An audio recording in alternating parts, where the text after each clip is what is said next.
மாதம்பட்டி ரங்கராஜ் மற்றும் ஜாய் கிருஷ்ணாக்கு திடீர்னு மேரேஜ் ஆச்சுன்னு சொல்லிட்டு ஒரு அதிர்ச்சிகரமான நியூஸ் வந்தது. அது தொடர்ந்து மாதம்பட்டி தரப்புல வந்து இது பொய்ன்னு சொல்லிட்டு நெறைய சொல்லியிருந்தாங்க. அது மட்டும் கிடையாது. ஜாய் கிருஷ்ணா வந்து இது உண்மை அப்படிங்கிறதுக்கு நெறைய எவிடன்ஸ், ஃபோட்டோஸ், வீடியோஸ் எல்லாமே ரிலீஸ் பண்ணிட்டு இருந்தாங்க. கொஞ்சம் கொஞ்சம் இடைவெளியில. அதில வந்து மாதம்பட்டி வந்து எவ்வளோ லவ்வபுளா அவங்களுக்கு மெசேஜ் அண்ட் வீடியோஸ் அனுப்பிச்சிருக்காங்க அப்படின்னு சொல்லிட்டு ஜாய் வந்து வெளியிட்டிருந்தாங்க. அது மட்டும் இல்லாம ஜாயோட முதல் கணவருக்கு பிறந்த அந்த குழந்தை வந்து மாதம்பட்டி பத்தி என்ன சொல்லியிருந்தாங்க அப்படின்னு சொல்லிட்டீங்கன்னா, அந்த அங்கிள் வந்து எனக்கு ரொம்ப பிடிக்கும். எனக்கு நெறைய ஐஸ்கிரீம், சாக்லேட்ஸ்லாம் வாங்கி குடுத்துருக்கிறாரு. அவங்களும் அம்மாவும் ஹேப்பியா இருந்தாங்க அப்படின்னு சொல்லிட்டு சொல்லியிருக்காங்க. அது மட்டும் இல்லாம அவரு உங்கள திட்டவே மாட்டாங்களா பாப்பா அப்படின்னு சொல்லிட்டு கேட்டதுக்கு, இல்ல அம்மாவ வந்து அவங்க அடிச்சிருக்காங்க. நான் அத பார்த்துருக்கேன். அப்படின்னு சொல்லிட்டு சொல்லியிருக்காங்க.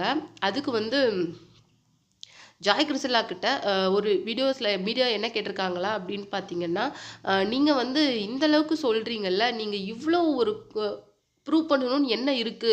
அப்படி நீங்க இந்த அளவுக்கு போறீங்கன்னா, நீங்க ஏதாவது பணம் எதிர்பார்க்குறீங்களா? அப்படின்னு சொல்லிட்டு டைரக்ட்டாவே கேட்டதுக்கு, அவங்க என்ன சொல்லியிருக்காங்க அப்படின்னா, கோவப்பட்டு அவங்க ஃபோன்ல இருந்த எல்லா மெசேஜஸ்க்கும் மீடியாக்கு முன்னாடி காமிக்க ஆரம்பிச்சுட்டாங்க. அது மட்டும் கிடையாது. பணம் தான் எனக்கு மோட்டிவ் அப்டின்னா, அது ஏற்கனவே அவங்க நெறைய தரேன்னு சொல்லிட்டு என்கிட்ட பேரம் பேசியிருக்காங்க. நான் அத ஒரே செட்டில்மெண்ட்ல ஒரே செக்கா வாங்கிட்டு என்னால போக முடியும். பட் வந்து ஐ நீட் இனிஷியல் என் குழந்தைக்கு ஒரு அப்பா வேணும். அப்பாவோட இனிஷியல் வேணும்.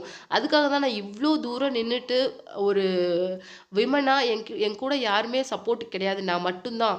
நான் செக்கப்புக்கும் போணும். குழந்தையோட ஹெல்த்தையும் பார்த்துக்கணும். என்னுடைய ஹெல்த்தையும் பார்த்துக்கணும். ஆஸ் வெல் அஸ் நான் இந்த கேஸையும் ஃபாலோ பண்ணிட்டு வரேன். ஸோ இதில வந்து பொய் இருக்குன்னு நினைக்கிறவங்களுக்கு நான் ஒவ்வொருத்தர்கிட்டயும் வந்து கிளாரிஃபிகேஷன் குடுக்க முடியாது. இது வந்து உண்மைன்னு எனக்கு தெரியும். ரங்கராஜுக்கு தெரியும் அப்படின்னு சொல்லிட்டு ரொம்ப எமோஷனலா பேசியிருந்தாங்க. அது மட்டும் கிடையாது. இது பொய்ன்னு சொல்றவங்க கிட்ட நான் உண்மைன்னு நிரூபிக்கணும்னு என்ன அவசியம் இருக்குன்னு சொல்லிட்டு மீடியாவ அவங்க திருப்பி கேள்வி கேட்டிருந்தாங்க. இந்த வீடியோ பத்தி நீங்க என்ன நினைக்கிறீங்க? உங்களுடைய கமெண்ட்ட மறக்காம நம்ம கமெண்ட் பாக்ஸ்ல குடுத்துருங்க.